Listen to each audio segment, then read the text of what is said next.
Hello everyone, this is Xiao and I'm the student discuss leader for the 2 weeks. And in these 2 weeks, we will talk about the essay, The Magic Cauldron, written by Stephen. And this essay analyzes the evolving economic substrate of the open source phenomena. First, we will talk about some myths. And the first one is manufacturing delusion. Before we talk about it, we have to know two important terms, the use value and the sale value. It's very important for us to understand the whole thesis. And then the writer talk about the factory model. It's a model that most developer time is paid by sale value, and the sale value of software is proportional to its development cost and to its use value.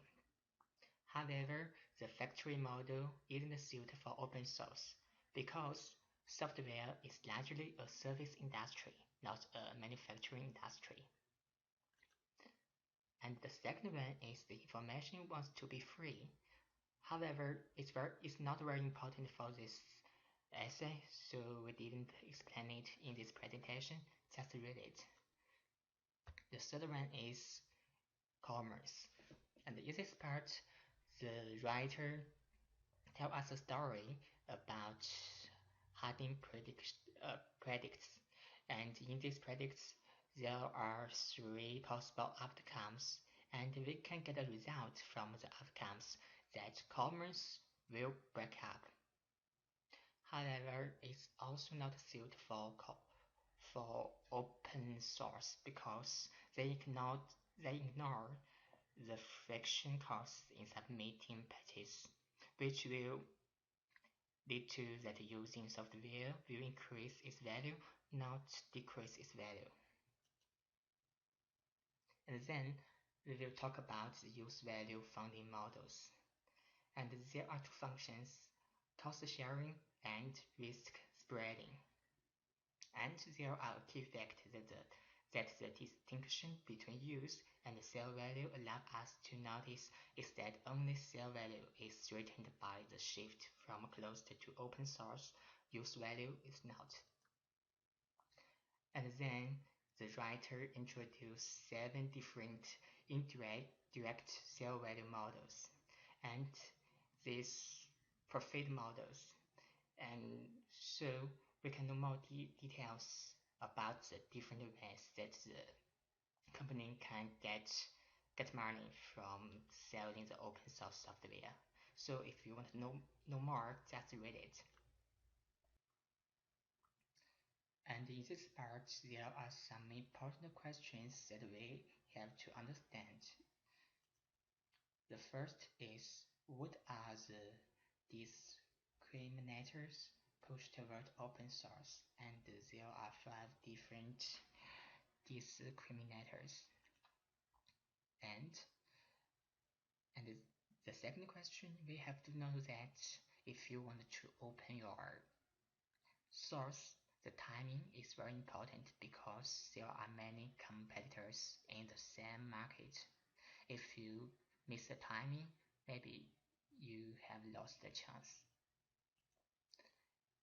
And the question why so many people found research that every one of your competitors is free to appropriate at no cost. I think maybe there are just 2 reasons. The first one is you want to get more share of the market, and the second one is earn goodwill.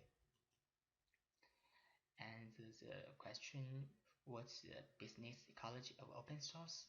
I think it's a way that they turn to amplify the productivity effects of open source, and for the developers compete each other for the attention of distributors and users, and for the distributors compete for user dollars and on the value they can add to the software. Okay, in the final part, the writer gives us some predictions. The first one is infrastructure will be almost all open source. Second one, application will have the most tendency to remain closed. The third one, middleware will be more mixed. And in the future, any software technology will be to either die or become part of the open infrastructure itself. Now that's all, and I have some discussion questions I want to share with you. The first one is, after this article, what's your view about the use value and the sell value for the open source software? The second question is, in the article, the writer introduced 7 different indirect sell value models to us. Which one do you think is the best? The third one, do you agree or disagree with the statement that any software technology will be to either die or become part of the open infrastructure itself? Give me a reason. The fourth, for developers and the distributors, which one is most important for the open source market? And the final question is, what's your opinion about the world of software look like when the open source transition is complete?